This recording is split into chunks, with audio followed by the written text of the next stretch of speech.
Buenos días a todos. En la sesión de hoy vamos a pasar a los temas de algoritmos cuánticos y nuestros expositores van a ser eh, Yesaret Guerrero Estrada y David Maya Franco.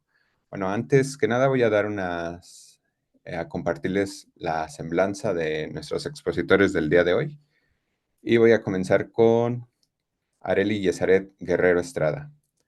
Bueno, Arely Yesaret Guerrero Estrada es candidata a doctora en Ciencias de la Computación por parte del SIC en el IPN. Es egresada de Química por la Facultad de Química e Ingeniería en Computación por la FES Aragón de la UNAM. Además, es maestra en Tecnología de Cómputo por el CIDETEC del IPN.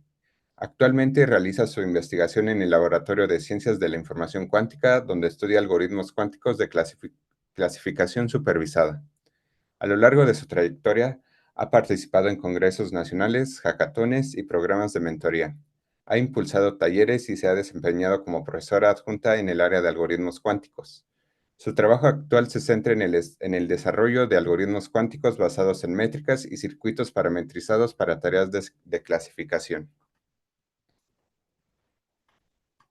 David Maya es ingeniero en sistemas computacionales, egresado de la Escuela Superior de Cómputo del IPN y actual estudiante de maestría del Centro de Investigación en Computación del IPN, dentro del Laboratorio de Ciencias de la Información Cuántica.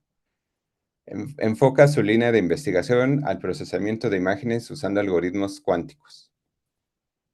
Sin más, pues demos la bienvenida y pasamos con el tema de hoy. Vamos a empezar ya con el tema de teleportación cuántica. Este proceso nos va a ayudar a poder visualizar justo esta parte de el cómo utilizar estos canales de comunicación cuántica, ¿no? Aprovechando eh, justo la parte del entrelazamiento para poder transmitir información. ¿De acuerdo? En la que sigue, por favor. La otra. Este protocolo tiene el siguiente esquema.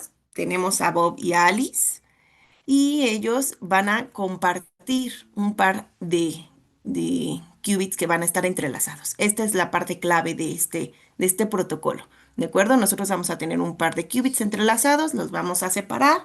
Cada uno va a tener uno, cada uno va a tener uno de los qubits. Entonces Bob tiene un qubit y Alice va a tener su qubit entrelazado y además de eso va a tener un segundo qubit. Este va a corresponder al qubit en el cual se va a codificar la información que se quiere transmitir a través de este canal cuántico que se creó de los pares entrelazados, ¿vale? El- el- la idea del protocolo es que Alice vaya o defina, inicialice su información en el qubit utilizando un cambio de base, relacione la información que tiene en su qubit con el qubit con el que comparte este sistema con Bob. Recordamos que estos pares que están entrelazados, al hacer un cambio o una operación sobre el qubit de Alice, automáticamente este proceso va a tener un cambio en el qubit de Bob. Cuando Alice haga la medición, va a mandar información por medio de un canal clásico a Bob, de manera que él pueda decodificar el resultado de su estado y poder obtener la información que Alice quería mandarle. ¿De acuerdo? Siguiente, porfa. Ahora sí, paso a paso, primero tenemos que crear un estado entrelazado. Es decir, van a compartir un estado como los estados de Bell. En este caso, vamos a tener dos qubits, uno que le pertenece a Alice, otro que le pertenece a Bob, y tenemos uno de los estados de Bell, el estado 00 más el estado 11 que se encuentran en superposición y que además están estos dos qubits entrelazados. Después de esto, la idea, pues, es mandar un estado, ¿no? Una información. ¿Qué es lo que va a hacer Alice? Alice va a tomar un, su qubit, el que solo puede, el que le pertenece a ella, y va a codificar la información del estado a mandar en ese qubit, ¿no? Que si se dan cuenta va a estar concatenado a el estado entrelazado. ¿De acuerdo? Hasta aquí no hemos modificado, no le hemos hecho ninguna modificación al estado de que comparte con Bob. Entonces Bob no puede observar todavía nada. ¿Qué es lo que nos genera al final? Pues que vamos a tener, justo como el estado que se desea mandar es un estado en el cual hay una superposición entre 0 y 1, pues vamos a tener ya todas estas posibles combinaciones. Siguiente, porfa. ¿Qué es lo que vamos a hacer? Vamos a aplicar una puerta CNOT al, eh, al estado que creó Alice con el que comparte con Bob, en donde el qubit de control sea el estado que le pertenece a Alice y el objetivo sea el estado con el que comparte con Bob. Por lo tanto, aquellos en donde Alice tenía un 1 va a cambiarle el estado perdón, aquel en el que estaba Alice va a cambiar su estado. ¿De acuerdo? Va a pasar de 0 a 1 y de 1 a 0. Finalmente, aplicamos una Hadamard en el estado, en el qubit original que ella desea mandar y recuperamos una nueva combinación. Aquí lo que vamos a tener ahora es el estado completo con todas las como posibles combinaciones. Recuerden, cuando Alice mide, lo que recuperamos son los primeros dos elementos, es decir, Alice va a medir los dos qubits que posee. Esto nos va a generar cuatro diferentes combinaciones que puede recibir Bob. La que sigue, porfa. Estas justamente son las combinaciones que puede recibir Bob dependiendo de lo que haya medido Alice. Por lo tanto, cuando Alice mide, obtiene alguno de estos cuatro, recuerden que al momento de realizar la medición, en ese instante se va a llegar al colapso. ¿De acuerdo? Entonces, si tenemos este colapso, ¿qué pasa si Alice mide un 0, 0? Pues el estado que puede tener Bob va a ser justo el estado que ella le quería mandar. Pero si Alice mide el estado 0, 1, lo que va a recibir Bob va a ser el estado con una NOT aplicada. Porque si se dan cuenta, el valor de alfa está aplicado al estado 1 y el valor de beta está aplicado al estado 0. ¿Qué debe hacer Bob para recuperar el estado original? Pues debe aplicar una NOT al estado que él recuperó, ¿no? Si Alice recupera el estado 1, 0, lo que tenemos es una diferencia en la fase. Aplicamos entonces una compuerta Z. Estas compuertas son las compuertas de Pauli. Manuel, ¿sí? Perdón, era precisamente lo que iba a comentar, que si eso era lo que tenía relación con las puertas de Pauli, pero ya, perdón, Ah, adelante, sí. gracias. Sí, justo. Esta decodificación de la que hablo me refiero justo a las compuertas de Pauli. Y finalmente, si Alice lo que mide es el estado 1, 1, pues lo que tiene que aplicar es una compuerta Y. ¿De acuerdo? Vamos entonces a trabajar en el Colab para que ustedes vean cómo se llega a estos estados, ¿vale? Voy a intentar otra vez compartir. Perdón, aprovechando ahorita el momento, esto sería ya lo que se conoce como la aplicación de los multiqubits y lo que tiene que ver con o relacionado con lo de los productos tensoriales, ¿verdad? Sí, aquí ya es la aplicación justamente mediante las operaciones, ¿no? Justo tenemos el producto tensorial entre estos qubits, tenemos un par que va a estar entrelazado y tenemos la codificación de la información. Este protocolo, bueno, este archivo también se los vamos a subir al Classroom. Primero vamos a importar las librerías. En este caso en particular vamos a necesitar definir cuáles van a ser los registros clásicos, cuáles van a ser los registros cuánticos. Entonces vamos a agregar estas dos paqueterías y para poder hacer la ejecución, ¿no? El simulador y el transpile, ¿vale? Bueno, también estamos utilizando como unas bibliotecas para graficar y para el manejo de de los arreglos, ¿no? El primer paso, como estábamos viendo en la presentación, justo está en preparar el estado, es decir, el estado que se desea teletransportar, ¿no? Y además entender que tanto Alice como Bob van a necesitar un qubit para que sea el qubit entrelazado mediante el cual van a generar un canal cuántico y pasar o transferir toda la información. ¿De acuerdo?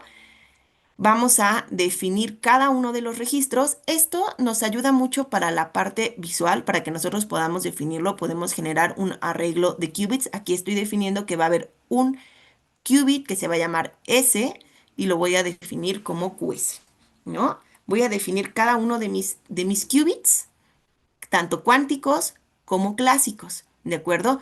Recuerden que para poder almacenar la información de las mediciones y demás, nosotros necesitamos un registro clásico para poder almacenar el resultado después de la medición, ¿de acuerdo? Entonces yo creo mi circuito general y le doy un estado. ¿A quién?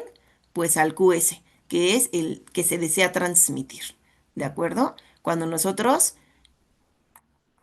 perdón, no.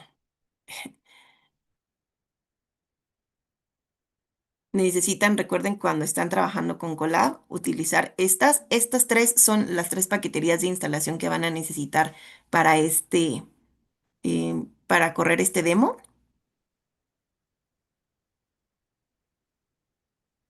Un segundito. Y está. Con esto ya no tendría que salirles esto de que no tienen instalado. Si les llega a salir algo como esto, significa que alguna de las instalaciones no se hizo de forma correcta. Siempre verifiquen que les salga esto al final para que toda su biblioteca haya quedado como bien instalada, ¿vale? Ya tenemos dos bien instaladas y la última para la parte de las gráficas. ¿No? Importamos, ahora ya no nos marcó ningún error y ya que tenemos las bibliotecas bien definidas, entonces sí podemos utilizarlo. ¿Y qué nos generó? Nos generó 3 qubits y 3 canales clásicos para medir la información. ¿De acuerdo? El registro clásico, tanto el clásico como el cuántico, pueden agrupar varios elementos. ¿De acuerdo? O sea, yo ahorita los definí con un qubit porque yo nada más necesito un qubit para el estado que voy a mandar, un qubit para generar el par entrelazado entre Bob y Alice. ¿De acuerdo? Ya que tenemos el entrelazamiento, lo que necesitamos es generar perdón, ya que tenemos el estado definido, lo que necesitamos es generar el entrelazamiento entre los qubits que comparten Alice y Bob. Sí, Manuel, adelante. Perdón, cuando estuviste declarando los objetos, aquí la duda que tengo, digo, yo soy programador, de computadoras de la vieja escuela, Ujú. pero tengo la duda, ¿también hay una sintaxis o algún normado para la definición de variables y todo ese rollo? Pues en realidad, ya para nombrarlas, esto es más como para la parte de visualización, ¿no? En realidad, cuando corremos ya circuitos y todo, no es necesario hacer esta definición del nombre del circuito, a menos que forme parte como integral de. Estándar, pues yo no he visto, es como normalmente algo relacionado a lo que tú estás tratando de codificar, ¿no? Por ejemplo, algunos le ponen aquí una Q de que este va a ser cuántico y este C de que es clásico, ¿no? Pero no hay como un estándar rígido que haya que seguir. Lo único es que tienes que definir dos cosas, la cantidad de qubits que va a tener este registro cuántico y cómo quieres que se llame si quieres ponerle un nombre específico, ¿no? Son los dos elementos que tienen que considerar en la parte del Quantum Register y también en la parte del Classical, ¿no? Esto solo es necesario si ustedes quieren que se vea así, ¿de acuerdo? Y poder mandarlos llamar con estos nombres dentro de alguna parte de su código, ¿de acuerdo? Porque de ahora en adelante, si ustedes quieren hacer algo sobre este qubit, va a tener que ser llamando este registro cuántico, ¿de acuerdo? Si ustedes quieren hacerlo genérico, pues simplemente tendrían que hacer un circuito cuántico que diga tres, tres registros clásicos y tres registros cuánticos y eso es todo, ¿de acuerdo? Ok, entraría entonces en lo que es conceptualización de, vamos a decir, convencionalismos nada más para legibilidad también de tu código. Muchas Sí, gracias. y de hecho esto es más didáctico, ¿eh? Casi esto no lo vemos ya en las bibliotecas de,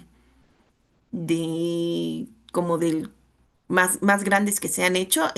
A este nivel ya no llegamos, ¿vale? Esto es para que ustedes puedan construir desde cero todo lo que necesiten construir, ¿vale?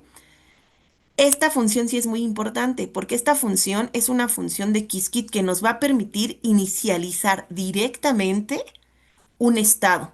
¿Qué condiciones debe cumplir este estado? Debe ser un estado normalizado, ¿de acuerdo? Para que se pueda inicializar. Nosotros le tenemos que dar dos datos, el estado y los qubits que van a ser afectados. En este caso, lo que le estamos diciendo va a ser, vas a afectar al registro S, al primer qubit de este registro. Como este registro solo tiene un qubit, no hay ningún problema. Si yo quisiera que este estado afectara a más elementos, tendría que poner aquí, por ejemplo, un arreglo de qubits, ¿de acuerdo? Indicando el índice del arreglo. Aquí es como muy importante. Todos estos qubits que nosotros estamos colocando por default, Qiskit los va a meter como en un arreglo de qubits. Nosotros tenemos todos estos en nuestro arreglo de qubits cuánticos. Este va a tener el índice 0, este va a tener el índice 1, este va a tener el índice 2. Si ustedes quieren hacer relaciones entre y operaciones entre estos qubits, tienen que saber exactamente qué qubit van a afectar. En este caso, como yo creé un registro específico para el tipo S, pues entonces voy a afectar solo al registro S y específicamente al primer qubit. Aunque solo tengo un qubit, pues le tengo que indicar que ese es el qubit. Porque este estado solo afecta a un qubit. En este caso, por ejemplo, este es mi vector de estado que yo deseo inicializar y este vector tiene dos elementos. Si tiene dos elementos, significa que yo puedo afectar a un qubit. Pero si yo quisiera, por ejemplo, inicializar dos qubits em, en superposición, como hicieron en el ejercicio de la semana pasada, en donde tenían los cuatro posibles estados de dos qubits, 00, 01, 10 y 11, de forma equiprobable, ¿qué vector de estado tendría que poner yo?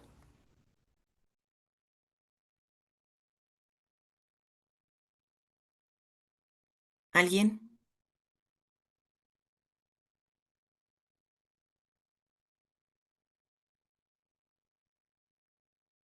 ¿No?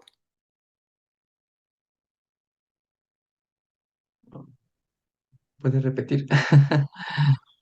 Ustedes desean inicializar el estado 00 más 01 más 11, perdón, más 10 más 11.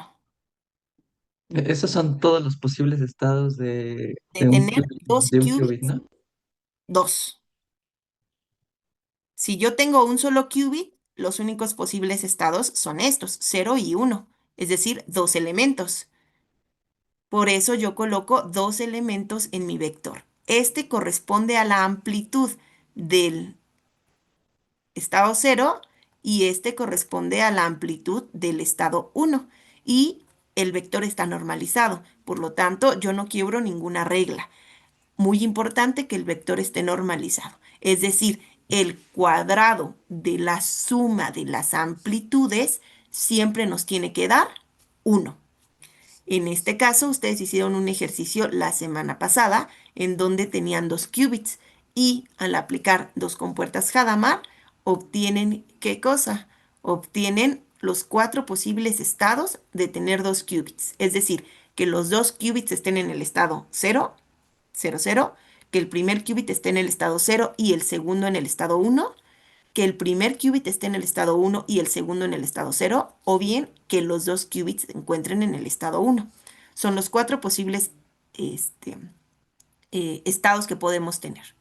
Si yo quisiera inicializar este estado, ¿cuántos elementos tendría que tener mi vector?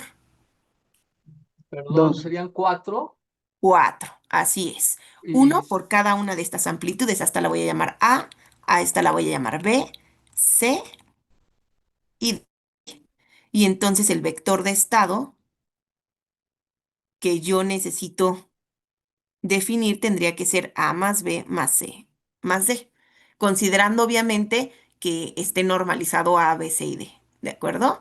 ¿Qué pasa si yo solamente quiero inicializar estos tres estados?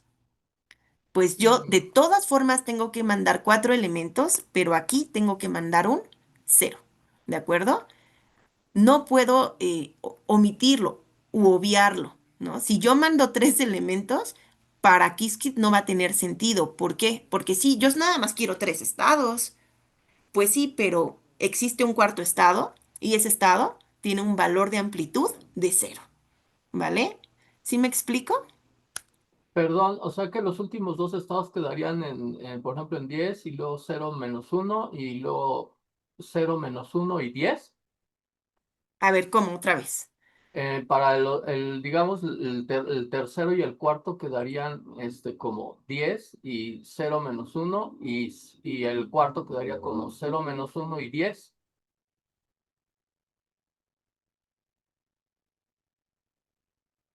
Ay, a ver, no, no. ¿Cuánto valdría A? O sea, si yo quiero este estado, lo voy a llamar X. Este es el estado que yo quiero eh, inicializar, digamos.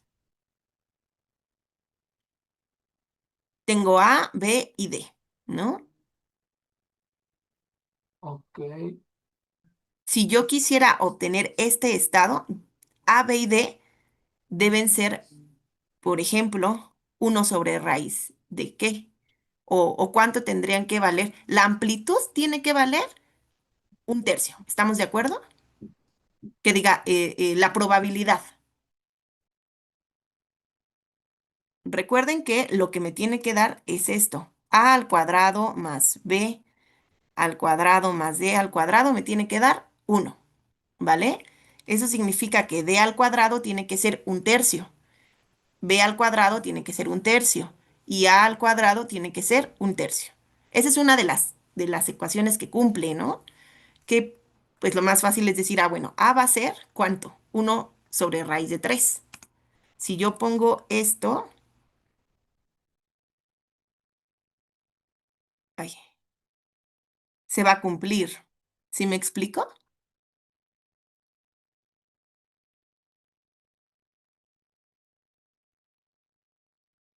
Si yo tengo que A, B y D son 1 sobre raíz de 3, entonces se va a cumplir que A, B y D al cuadrado me van a dar 1.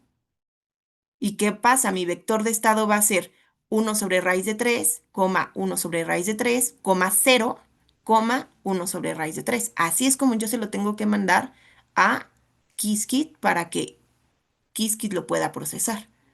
¿De acuerdo? ¿Qué implicación tiene que el cero esté en la tercera posición? Lo podemos poner en donde sea, ¿no? Pero ¿qué implicación tiene sobre el Ah, no, circuito, por sí, sí es ejemplo? muy importante que esté en la tercera posición. ¿Por qué? La tercera posición corresponde al estado 1, 0. Si yo pusiera el 0 aquí, Qiskit lo interpretaría como, tú lo que me estás buscando es este estado. Voilà, mm, A01 más B10 más D11. Así es como lo interpreta Qiskit si yo le mando el 0 en la primera posición. Hay que saber exactamente esta amplitud a qué estado corresponde. ¿Sí me explico? entonces Sí. aquí Qiskit, perdón, se interpreta lo que es el orden por los parámetros y en la apertura de las variables y declaraciones que hicimos en un inicio, ¿no? Sí, sí, sí lo interpreta, por eso nosotros le decimos a qué qubit específicamente se lo vamos a aplicar, ¿vale? Pero cuando aquí no hay tema porque solo es un qubit, ¿qué pasa si quiero más de 2 qubits? Pues yo aquí en el inicializar le pondría lo siguiente. Le diría, bueno, quiero que te vayas al QC0, Q es Q a 0. O más bien, por ejemplo, aquí. Ahorita vamos a ver cómo hacerlo, pero esta sería otra manera, ¿no? Yo quiero inicializar un estado entre A y B. Así lo estaría yo definiendo. Entonces, mi primer qubit sería A y mi segundo qubit sería B. ¿Cuáles de estos estados quiero? Ah, pues digamos que yo solamente quiero estos dos estados, 0, 0 y 1, 1. Ok, ¿cuánto tiene que valer cada uno? 1/2 A y D. ¿Están de acuerdo? Porque entonces sí se va a cumplir que A al cuadrado más D al cuadrado me va a dar 1.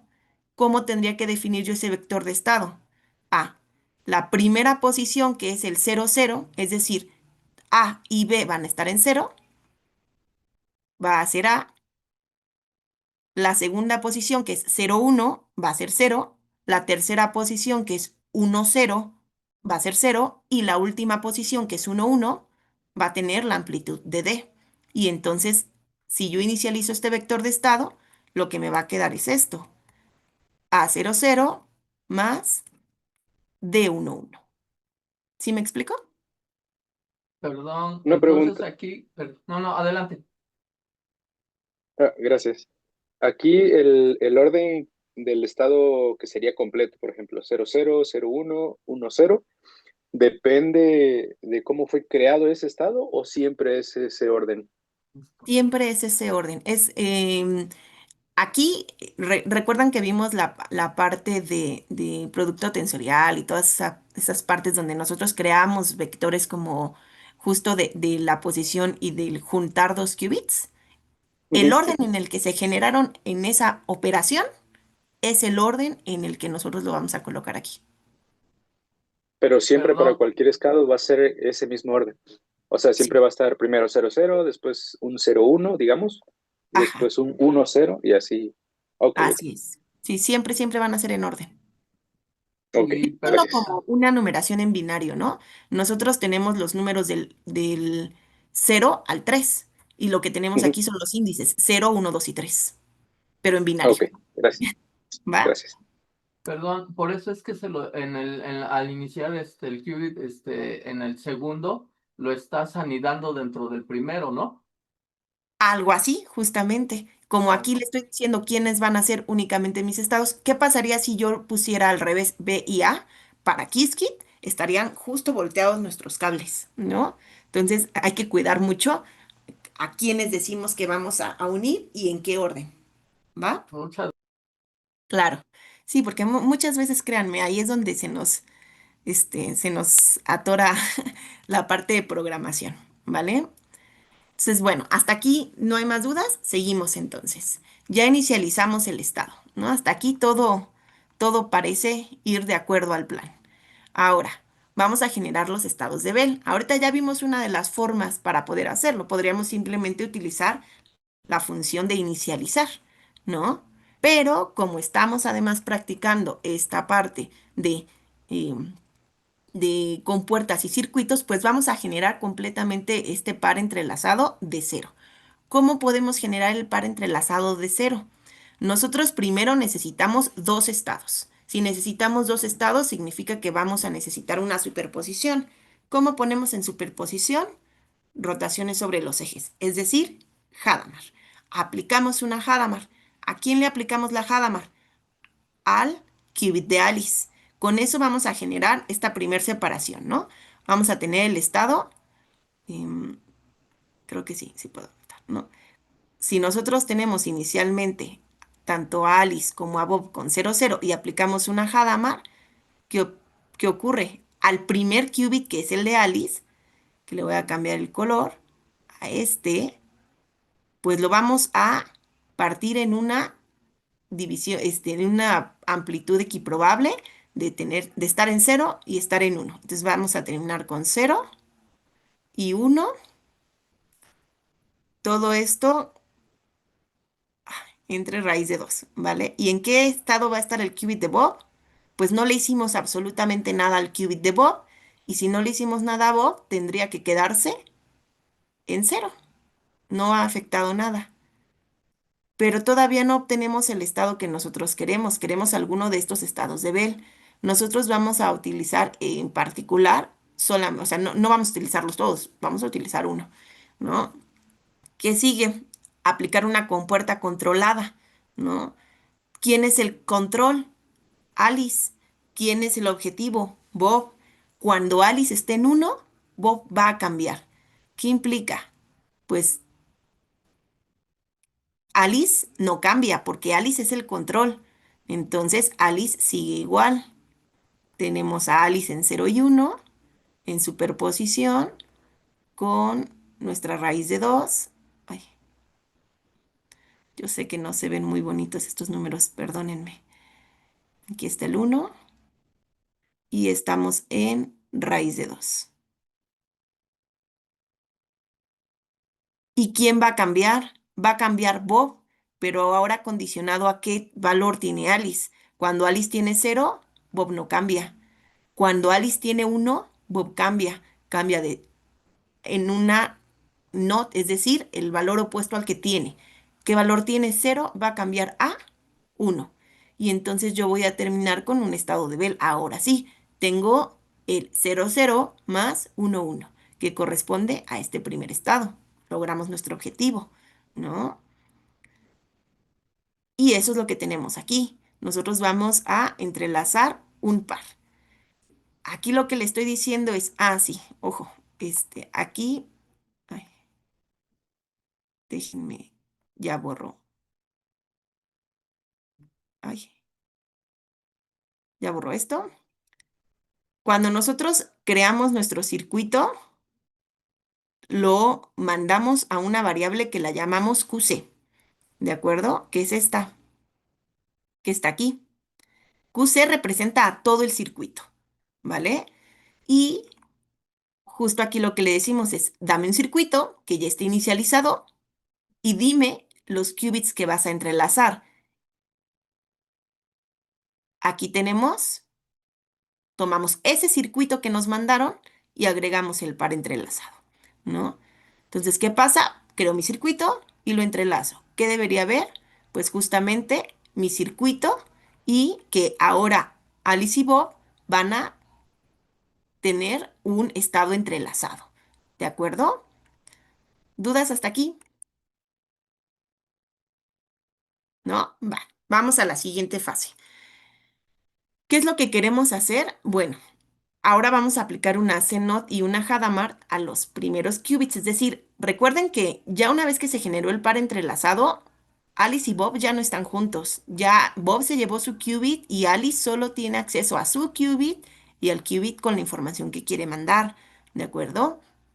Entonces, Alice va a poder aplicar operaciones solo sobre sus qubits. Y es lo que vamos a hacer. Vamos a tener un estado inicial en donde esta parte fue la que teníamos en la presentación, ¿no? Ya tenemos nuestras combinaciones con alfa y con beta, todos nuestros posibles estados. Y vamos a aplicar una CNOT entre los primeros dos qubits, es decir, los qubits que va a estar controlando ¿quién? Alice, son estos dos. ¿Qué quedamos que hacía? ¿Quién es nuestro objetivo? Nuestro objetivo es el qubit que comparte Alice con Bob. ¿Quién es nuestro control? El primer qubit. Entonces solamente nos interesa cuando el primer qubit es 1. Es decir, esta y esta, las dos que tienen la amplitud de beta, ¿vale? Y aquí el qubit de Alice, es decir, el segundo qubit pasa de 0 a 1 y pasa de 1 a 0. Después de eso vamos a aplicar una compuerta Hadamard, ¿vale? ¿A quién aplicamos la compuerta Hadamard? Al primer circuito, perdón, al primer qubit. Es decir, este alfa se va a separar en dos. Termina con 0, 0 y empieza con 0 y empieza con 1, que son estos. Lo mismo para cada uno de estos. Este es el segundo término, tercer término y cuarto término. Recuerden que la Hadamard deja en positivo cuando está en 0 y cambia el segundo término cuando está en 1. Por eso beta pasa aquí a ser negativo y también aquí, ¿vale? En función de estos 8 estados, ¿qué hacemos? Vamos a agrupar los primeros dos términos. Esa agrupación es lo que nosotros haríamos con la medición, ¿Por qué? Porque Alice solo puede medir sus dos estados, perdón, sus dos qubits. Alice mide sus dos qubits, automáticamente todo el sistema colapsa. ¿Y qué es lo que Bob ve? Pues lo que queda aquí, ¿de acuerdo? Y esa es la última fase. ¿Cómo hacemos ese cambio de base? Control, objetivo y luego la Hadamard. Igual que con el estado de Bell. No hay ningún problema. Ahora sí, vamos a hacer la medición y vamos a juntarlo todo. Recuerden que aquí vamos a hacer unas condiciones. Ojo, aquí estamos aplicando el circuito solo por, digamos, recordando que es una simulación y Qiskit nos ayuda a hacer las simulaciones de estas cosas condicionadas a la medición. Nosotros no podemos hacer nada con un sistema ya que realizamos una medición y este sistema colapsó, ¿de acuerdo? Pero este nada más de forma didáctica nos ayuda a ver cómo queda este resultado en función de qué, en función de la medición que nosotros tengamos. Aquí lo que le decimos es, aplica una compuerta X al qubit de Bob si el de Alice era 0 y que diga, si el qubit de Alice estaba en 1 y aplica una compuerta Z si el qubit del estado de Alice era un 1. Recuerden que Alice en este diagramita le mandó la información de forma clásica a Bob del resultado de su medición. Cuando nosotros hacemos esto, pues obtenemos ahora sí el circuito completo, ¿de acuerdo? Estas dos mediciones corresponden ¿a qué? A los estados que nosotros aquí agrupamos y entonces la última cajita que vamos a ver corresponde a el estado esperado por Bob, que sería esta última medición, ¿vale? Vamos a terminar esta parte. Esto es, digamos, un circuito ya completo, ya juntando cada una de las partes que nosotros estuvimos viendo y nuestro circuito de teleportación completo quedaría de esta manera. ¿Qué estado inicializamos? Este es el estado que nosotros inicializamos, ¿de acuerdo? Ahora, nosotros vamos a hacer la simulación de todo esto, aplicamos el simulador, luego hacemos el transfill para poder hacer correr las ejecuciones. El número de ejecuciones, pues, puede variar, en realidad como que no hay un estándar, pero es muy común en la literatura que encontremos que ronda alrededor de estos valores para que podamos tener como buenos datos estadísticos. Recuerden que todo esto de computación cuántica es muy probabilístico y hacemos la cuenta de cuántos ceros y unos pudo medir Bob para poder obtener los valores de probabilidad, ¿no? Aquí ya tenemos cuál fue la probabilidad con la que midió Bob. Perdón, esta es la probabilidad que le quería mandar Alice y esta es la probabilidad con la que midió Bob. Vamos a observar un error, siempre van a estar este, estos datos porque son estadísticos, pero sí puede Bob recuperar el estado inicial que le mandó esta Alice, ¿de acuerdo? Este archivo se los voy a subir al Classroom para que puedan estar jugando con él y aquí hay una parte adicional para que puedan analizar ustedes y replicar, porque la idea también que queremos es que ustedes lo puedan programar. Pero les explico un poquito estas funciones. En primer lugar, siempre tenemos que asegurarnos que las cosas estén normalizadas. Entonces vamos a tener algo que nos ayude a asegurarnos que los estados que nos está mandando el usuario estén normalizados, porque el usuario siempre quiere dividir entre cero.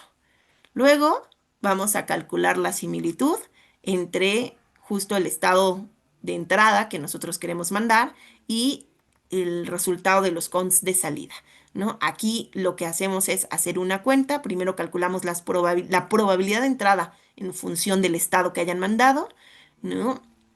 Hacemos un conteo ya de ceros y unos del último qubit, que sería el que es, más bien del último bit, que sería el que puede ver Bob, ¿no? Y hacemos la comparación, tal cual, la diferencia para obtener los errores entre el valor de entrada y el valor de salida.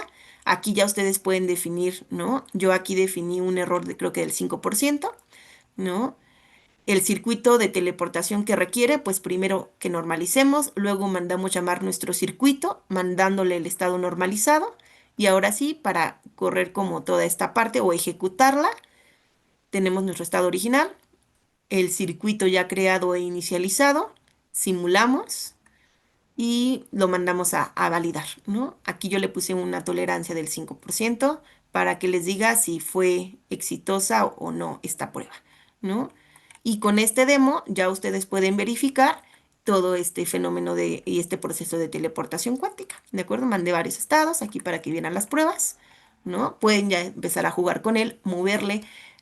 eh, mm, Aquí una cosa de este archivo no le voy a quitar que puedan editarlo, es para que lo vean. Ustedes llévenselo, descárguenlo y modifíquenle y optimícenlo. Si pueden mejorarlo, mejor. Nos suben el archivo mejorado y nosotros encantados. ¿De acuerdo? Recuerden, este fenómeno lo que nos está ayudando son, o estamos abordando muchas situaciones, ¿no? Aquí una de las cosas que no se les debe olvidar es todas las implicaciones que tiene el proceso de teleportación, que ya implica canales de comunicación cuántica, ¿de acuerdo? ¿Dudas o preguntas de esto?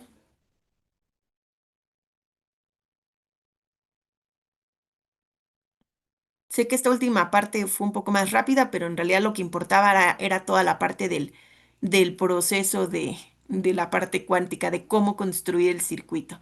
También si tienen dudas, esta parte de creo que una de las cosas o uno de los grandes retos a los que nos enfrentamos los que hacemos computación cuántica es pasar de estas ecuaciones a estos circuitos, ¿no? Poder hacer esa visualización siempre es un reto. Adelante, Manuel. Sí, exactamente es lo que iba a mencionar, a manera de observación y de alguna forma, habrá documentación sobre lo que es el Qiskit, en línea para entenderlo también, porque una cosa, como bien lo mencionaste, maestra, es el que ya tengamos clara a la parte de la anotación científica y la otra es llevarlo a cabo ya en el simulador pensando precisamente en esa parte, ¿no? En cómo declarar, cómo anidar, como lo hiciste para agregar qubits, etcétera. Ahorita estamos viendo un arreglo realmente simple, pero si se quisieran manejar arriba de 50 qubits, por ejemplo, para hacer alguna simulación ya Sí. muy compleja, ahí es donde entraría en juego toda esa parte de cómo interpretarlo, ¿no? Con qubits. Justo. Hay mucho material en Qiskit, les compartimos la documentación. Qiskit tiene documentación. En lo particular, a mí me gusta más Penny. Me parece mucho más didáctico y más para la parte de ir aprendiendo. Finalmente, a nivel de computación, pues es un poco cambiar la lógica del lenguaje, pero la lógica de computación se mantiene entre PennyLane y Qiskit. De hecho, también les vamos a dar explicaciones con PennyLane para que puedan conocer ambas herramientas, ¿no? Pero sí, una cosa que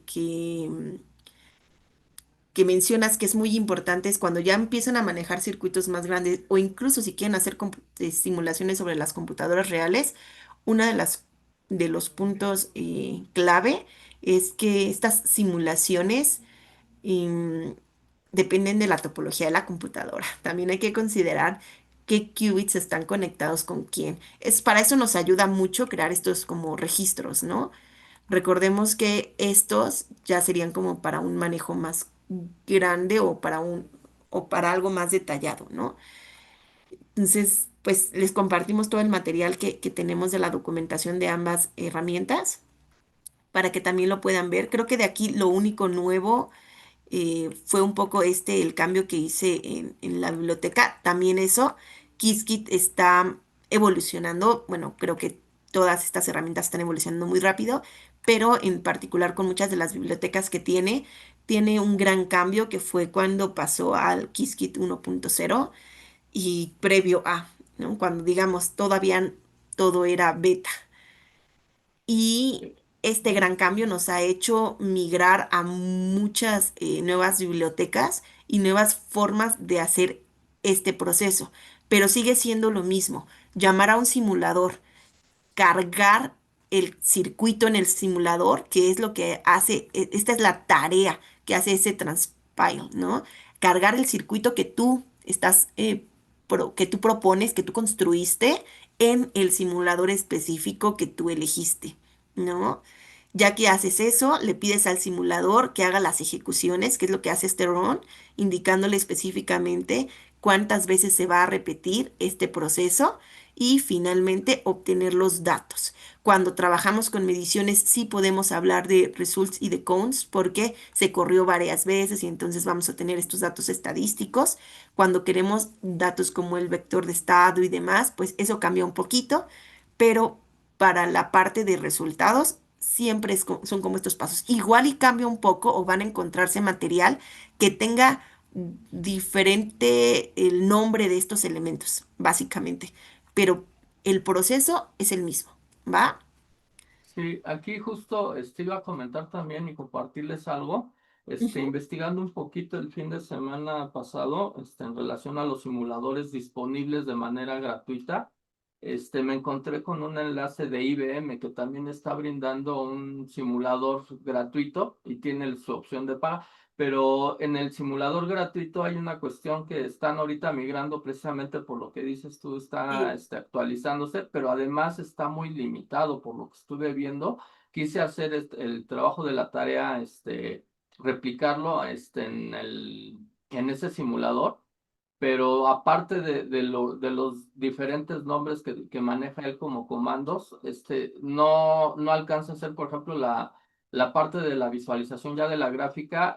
A mí me dio mucho problema, de plano desistí y ya no insistí. Ahí me sugerían que comprara el plan para poder acceder a esas librerías y pues la verdad, hasta porque mencionaron que ya en la parte gratuita creo que el próximo mes ya van a liberarla, pero también va a estar limitada, quizás cuando mucho unos menos de 10 qubits o algo así. sí, ¿Sería no, cuánto, maestra? creo que la simulación de de IBM virtual que ellos tienen, creo que llega a 7 u 8 qubits, una cosa así. Nunca la he tratado de forzar a más porque no te da, de hecho no te permite crear más de esa cantidad de qubits. La verdad es que es una herramienta didáctica, es muy bonita y está muy padre para empezar como a crear algunas cosas. A mí no me gusta en particular usarla, porque es más para los que quieren construir de forma gráfica los circuitos, ¿no? Siento que justo el querer crearlos de forma gráfica nos ayuda en un primer paso para acercarnos y más a aquellas personitas que se les dificulta mucho la parte de programación y que tienen que enfrentarse a dos grandes barreras, ¿no? Uno es la computación cuántica y otro es la programación. Entonces, si tienen como esa dificultad, pues sí ayuda mucho poder jalar las cajitas y construir nuestro circuito. Pero sí está muy limitado y va a llegar el punto en donde, bueno, les va a tocar aprender a programar para poder hacer cosas más potentes, ¿no? Afortunadamente, y como mi formación es de computóloga, pues eh, yo no tuve ese problema de programación, solo fue darme de topes con la computación cuántica, pero no con la programación.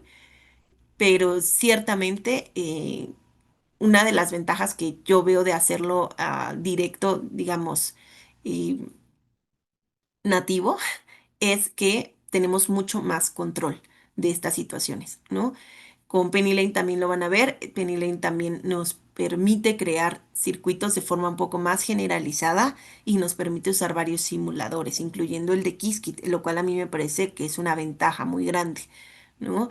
Y además em, pese a que Qiskit está cambiando continuamente, PennyLane ha sido un poco más estable en cuanto a las bibliotecas que maneja, ¿no? Por eso muchas de las cosas como didácticas que hemos hecho las hemos dejado en PennyLane, pero Qiskit es muy poderoso, no le puedo quitar esa parte, ¿no? Entonces, pues solo hay que irnos como acostumbrando. ¿Más dudas? ¿O podemos ya pasar al siguiente tema?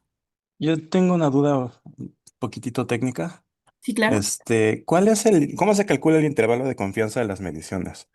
O sea, Mm. simplemente es la desviación estándar sobre el número, la raíz cuadrada del número de shots ¿Y esa Ahorita, desviación estándar es nada más una distribución equiparable discreta? no, ahorita el cálculo de similitud fue un cálculo de similitud simple de la diferencia de probabilidades, nada más, ¿no? Entre el valor esperado y el valor que se obtuvo, nada más. No, no se está calculando un valor estadístico en este demo, no, Por no. eso, pero mi pregunta es, ¿cuál es el intervalo de confianza? Si yo eh, quiero saber, bueno, Alice mide, bueno, los números que teníamos allí, ¿no? ajá. El intervalo de Ya, confianza, en el real. sí, No, no sabría decirte, depende mucho de cómo se realizó. Prácticamente cada dispositivo de hardware que tenemos tiene un intervalo diferente. ok, entonces esa Ujú. desviación estándar depende del Tiene, software, porque la fórmula siempre es la misma, ¿no? Desviación sí, estándar dividido por la raíz cuadrada del número de experimentos. Pero esa desviación estándar entonces depende del hardware. y Debería depende de de, depender de la distribución de probabilidad, ¿no? O sea, tienes n eventos, cada uno de ellos con una probabilidad diferente. sí. Esa desviación estándar se puede calcular a manita. El tema es que ahorita justo el hardware hay unos que tienen mucho error, mucho ruido, y entonces esa distribución de probabilidad nos da mal. Ok, ok. Ujú. O sea, justo a eso Entonces sí voy. depende del hardware. Sí, justo. Como ahorita todavía estamos en esta época de los aparatos ruidosos, ¿no? Como lo dicen comúnmente, pues en esta etapa de la computación cuántica lo que hacen es darnos los fabricantes los errores de cada compuerta que nosotros aplicamos. Nosotros Ok. podríamos calcular el error del circuito que nosotros generamos aquí. Componiendo todos los errores de las compuertas, ¿no? Exactamente. Y a partir de ahí podemos obtener como el error de la distribución que esperaríamos y calcularla. Ok, Ujú. gracias. Claro. ¿Alguien más?